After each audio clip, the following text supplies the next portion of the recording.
Welcome back, you good-looking people, to episode number 2 of our Manor Lords campaign. I hope you're ready with snacks and some drinks because we have quite a bit of work to do. In the last episode, we did exceptionally well in terms of food, so I'm confident it's time to expand my humble village and start exploiting the iron reserves. Maybe, in this episode, I'll even have a decent enough army, and why not, we might even expand a little. I need to keep an eye on the fuel production. I can't say it's terrible or extraordinary, but for now, we're managing with it.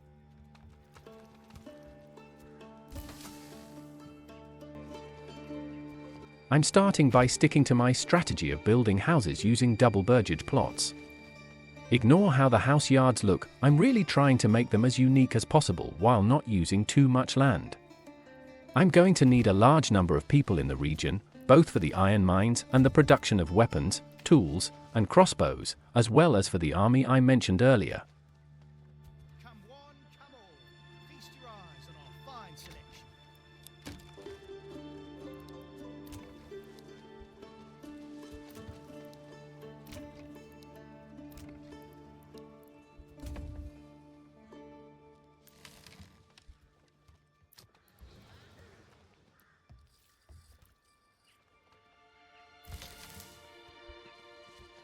With the money from regional wealth, I'm going to make some upgrades to the houses for livestock.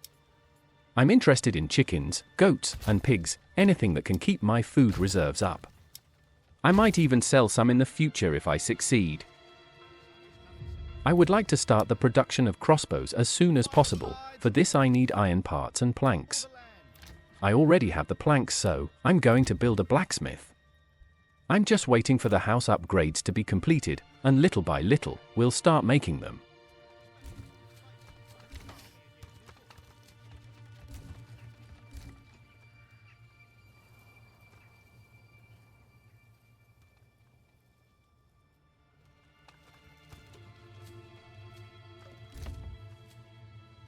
It's already March, so I'm going to keep an eye on vegetable production. At the moment, I only have 2 houses dedicated to growing vegetables, with the possibility of expansion. This area will be just for small farmers. The residents are unassigned. In another short video, someone told me that I don't necessarily have to keep them unassigned for them to take care of the garden. Instead, I should offer them jobs that don't require all their time there, like beekeeping. At the same time, mining could be a good option since the job will be done only by men, allowing the women to take care of the backyard. I will do this also here for you to see. I've done it before, and it works quite well. So, thank you for this advice. If any of you have more suggestions, please leave them down below. I will be happy to read them.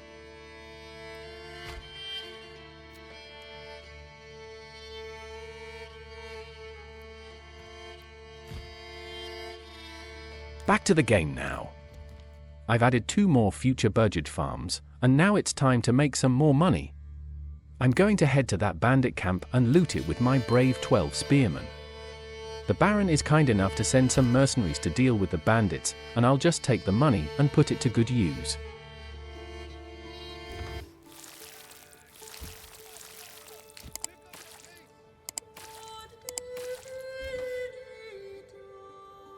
It's like when you steal candy from kids. If you've done that before, just remember, it's not nice. Unless you're planning to start a candy rehabilitation program, then you're basically a hero for helping those kids get off the sugar.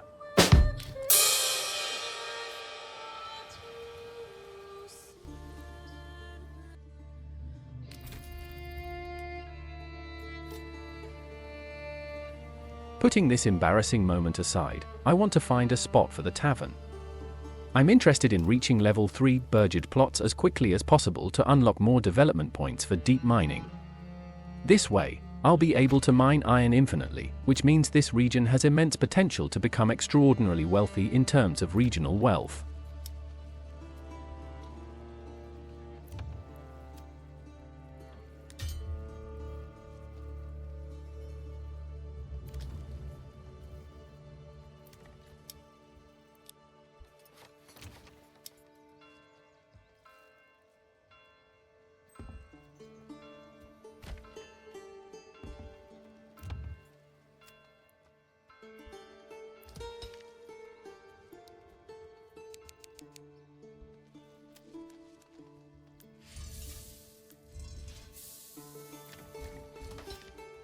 Most of the times, I prefer to assign workers manually. This way, I can keep track of where each one works, and it also helps if the residents assigned to a job live nearby. It's much more efficient. But this is just my preference. It may help you or it may not.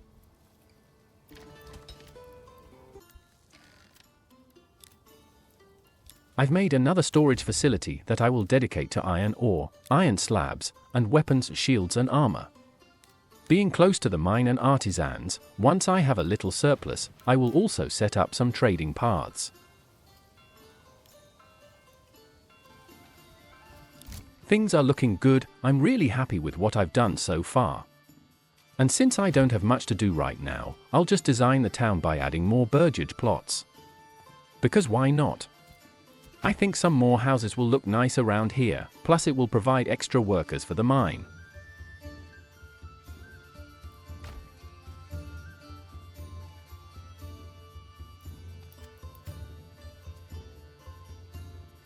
I will place a new market next to the future houses.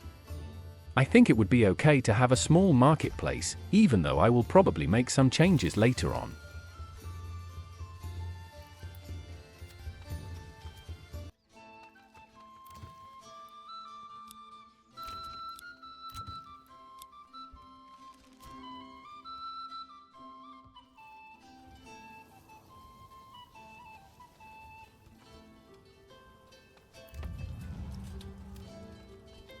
With an approval rate of 82%, along with ample food, tools, and fuel, I'm delighted with what I see. I know I need to assign a few more workers to the granary and storage facility, and I believe this should be a priority so that all the buildings can produce goods consistently. For example, if a bloomery has 50 iron slabs in its storage, production will cease until someone clears the space.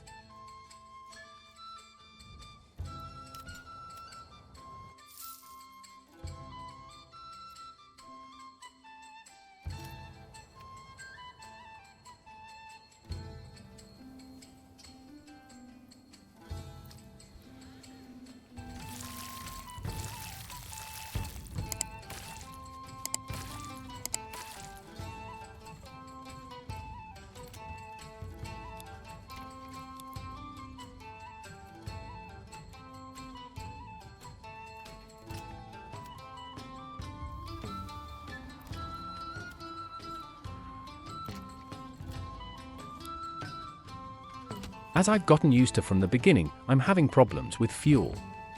The population has reached 105, and with winter approaching, consumption will double.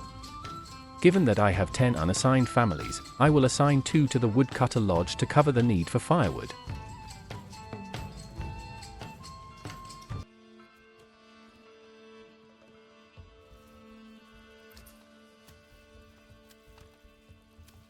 At the same time, I will start selling iron ores. Even though the production isn't high at the moment, this trading route might bring in some extra money for the region. Money that I will most likely use to buy ale and probably roof tiles to upgrade to level 3 burgage plots.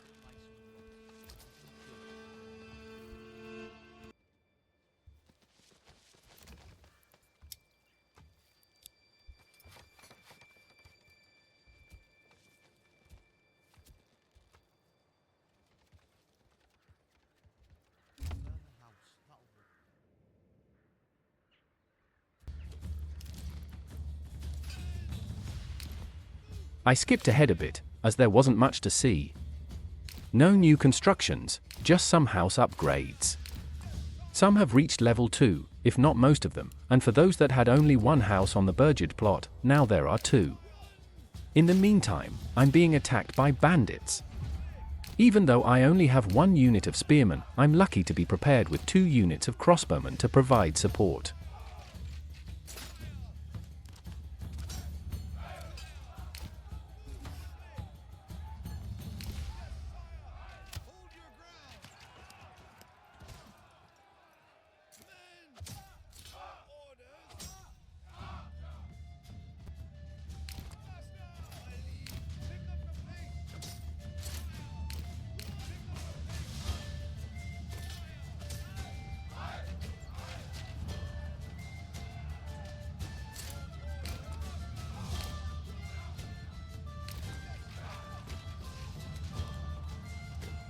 Because I have just one infantry unit, I really need to be careful with how I deploy them in battle.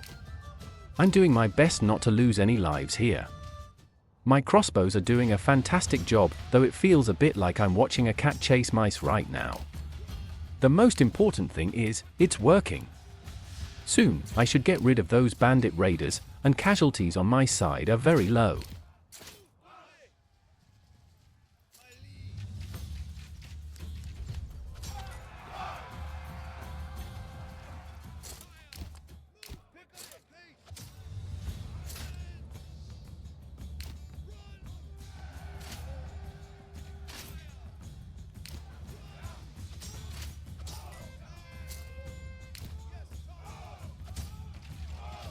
Excellent, I've only lost one man. Now I need to assign some workers to the corpse pit to get rid of those bodies and keep my approval rate positive.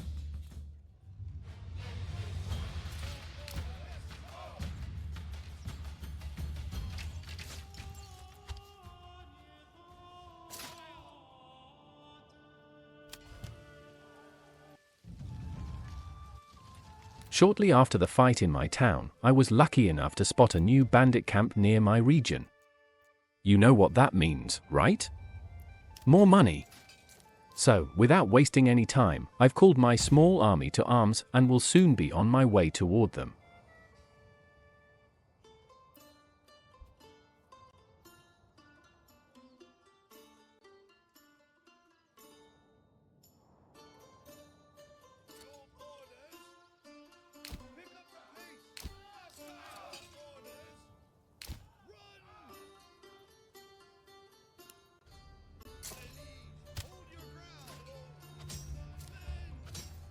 I'll use the same strategy, infantry in front, crossbows behind the line, providing cover and putting pressure on the bandits' morale.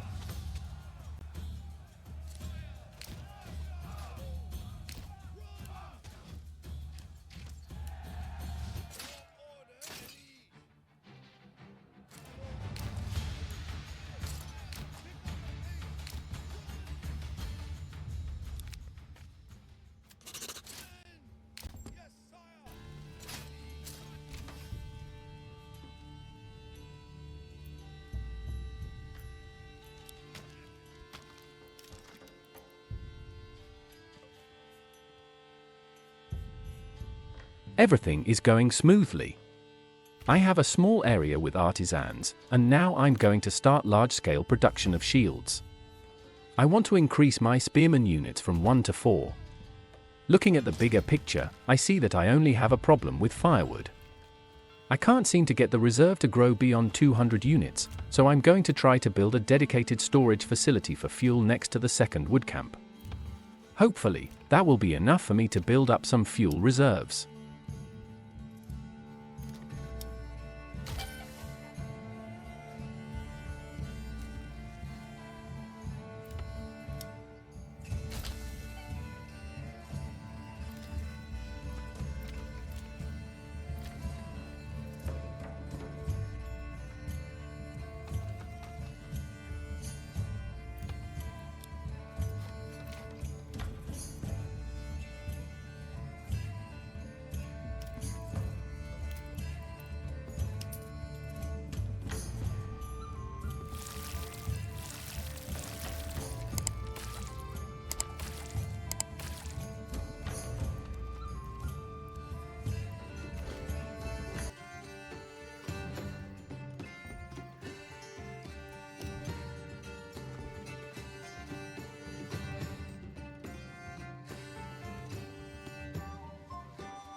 It's August, and I see that I've already made over 100 crossbows.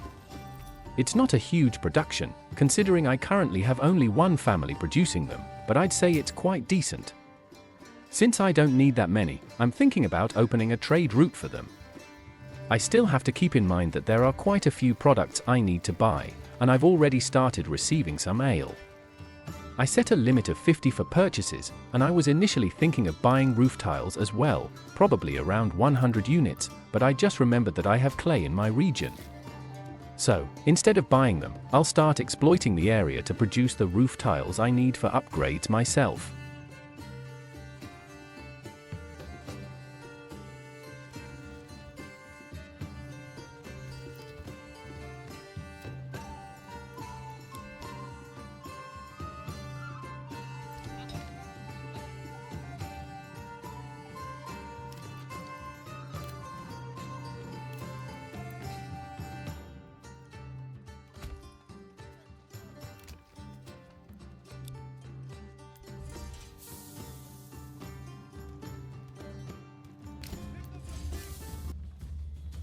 Another wave of bandit raids is coming to my small town. I've managed to assemble 4 units of spearmen, but due to my low number of residents and weaponry, I only have 7 to 8 men in each unit. My high hopes really rest on the crossbows to vanquish the enemy quickly from my lands.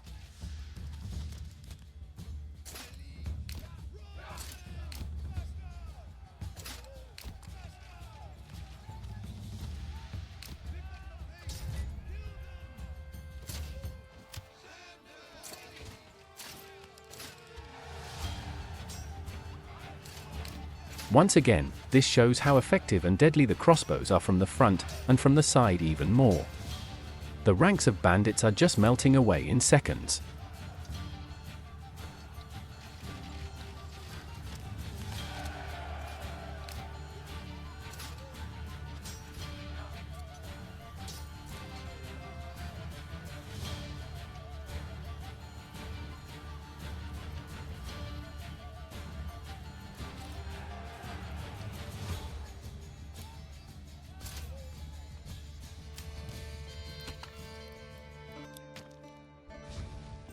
Finally, the fuel stock is above 200 units.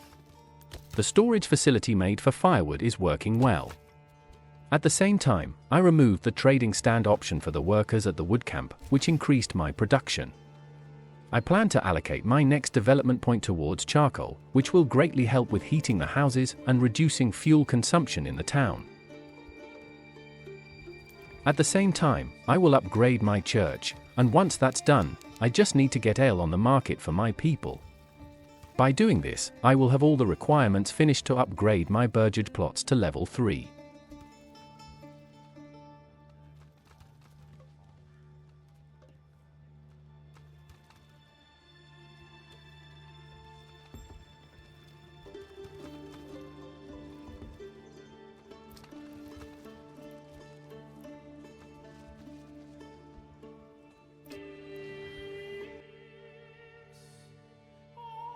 I think it's time to finally set up my manor.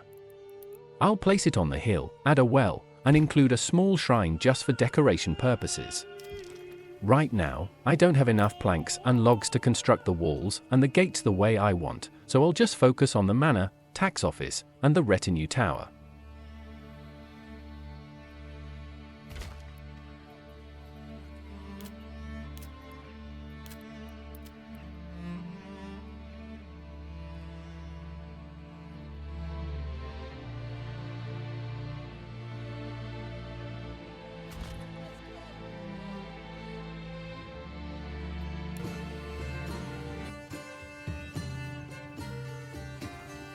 The first burgage plots to reach level 3 will be those with backyard veggies, especially the ones that have a large enough area. By upgrading from 2 families per burgage plot to 4, which I'll receive once the construction is complete, I'll gain extra workers for vegetable production.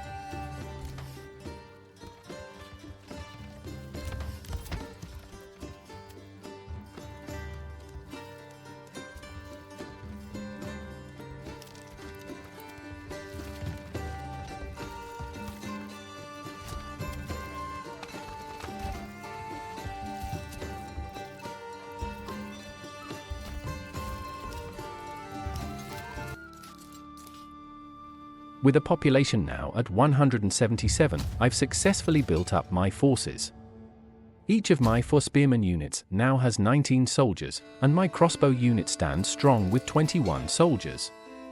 At this pace, I'll easily expand to a full complement of 36. This makes defending against bandit raids a breeze.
Right after the recent battle, I noticed the neighboring region has a rich deposit of salt. This could be a crucial province for my expansion. I already have enough influence to press a claim on the region. I just need to make a few adjustments in my main town first. Once that's done, I'm ready to take it. I'm also checking the soil to see if it's fertile for future crops. It's the second largest province in the game, but unfortunately, the soil won't support any farming. However, I may still be able to develop something else there, as I found rich deposits of wild animals and berries. This should be sufficient for food production. If anything goes wrong, I can always send resources from my main town.